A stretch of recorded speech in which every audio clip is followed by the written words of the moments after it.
Our today's column is The World Adrift by famous writer and diplomat Dr. Maleeha Lodhi. The world is at an inflection point, in the middle of geopolitical upheaval and turmoil. It is more unstable today than at any time since the end of the Cold War. Rising geopolitical tensions and fierce geo-economic competition are contributing to instability. The old order with its rules has gone. The international system is fragmenting. Multilateralism remains under unprecedented stress.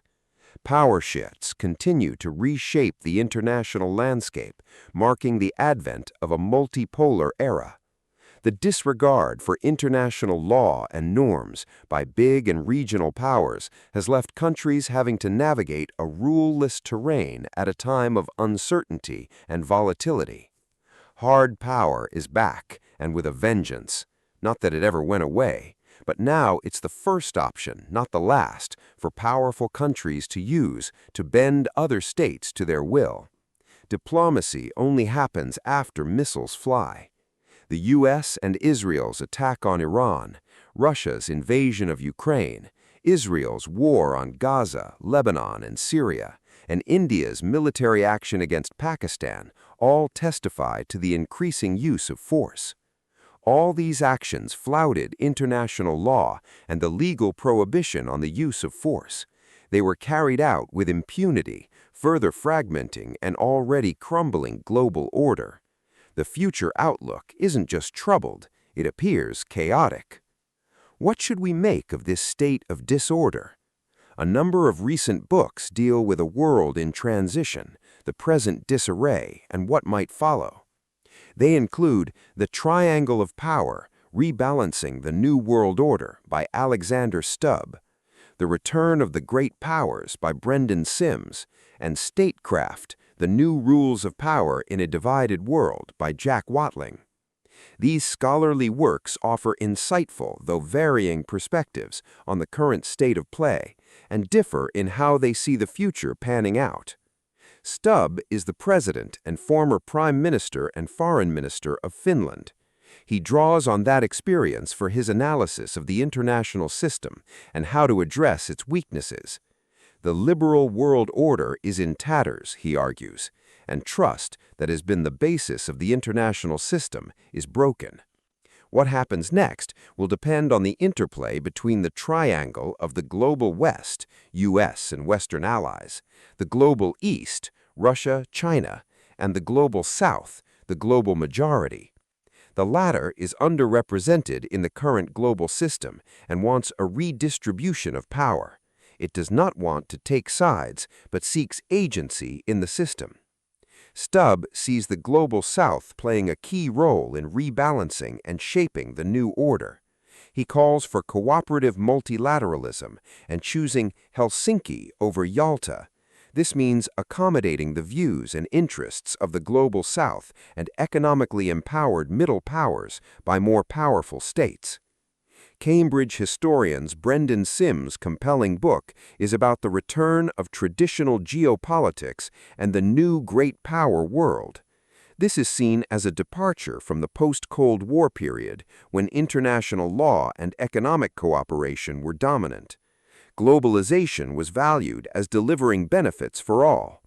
But the belief that great power conflict and rivalry had ended and cooperation would outrank raw power was belied in the past decade. The world was no longer flat as interdependence came to be weaponized. Globalization began to be reversed as a reaction to its homogenizing effects and the vulnerabilities it created. Now, Sims writes, military might is valued more than economic heft, law, or morality. Decisions are driven by geopolitical logic and not economic logic.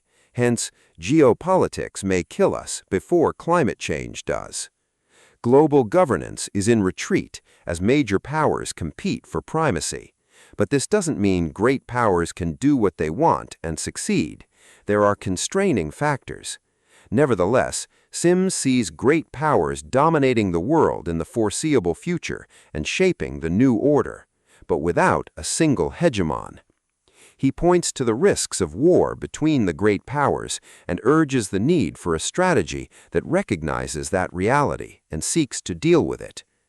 Statecraft's focus is on how states compete in a dynamic contemporary milieu, how they can exercise leverage and influence and effectively pursue their interests even when they do not possess the majority of power in that environment. States pursue strategies, but it is humans that bear the consequences. In today's fraught security landscape, the need for statecraft has never been greater. This is especially so because today the competition is multipolar, not bipolar, while the arena for competition has vastly expanded. In a divided world, what matters is not a country's size or economic resources. The states that thrive are those that practice statecraft across all domains, not just defense. A broader question is raised by today's ruleless international environment, where big and regional powers act unilaterally and wantonly resort to force to achieve their objectives. Does this mean might makes right? To anything by recent developments, the answer is no. Stronger powers have been unable to prevail because modern warfare, with its drones, missiles, and asymmetrical strategies, has leveled the ground between them and smaller or weaker countries. The U.S.-Israel-Iran war showed the failure of military force. Its use did not compel Iran to surrender. In today's world, military superiority does not guarantee dominance or victory. This is testified by America's Operation Epic Fury, Russia's unwon war against Ukraine, and India's aggression against Pakistan last year. Then there is the middle powers question. Can they reshape geopolitics, or is that just for great powers to do? The debate continues. Some say only great powers move the board. Others see middle power activism as the new normal, as an important aspect of the emerging global order. Canadian Prime Minister Mark Carney told Davos which side he is on. Middle powers acting together could deal with bigger powers from a position of strength. He was acknowledging their power to reshape the world.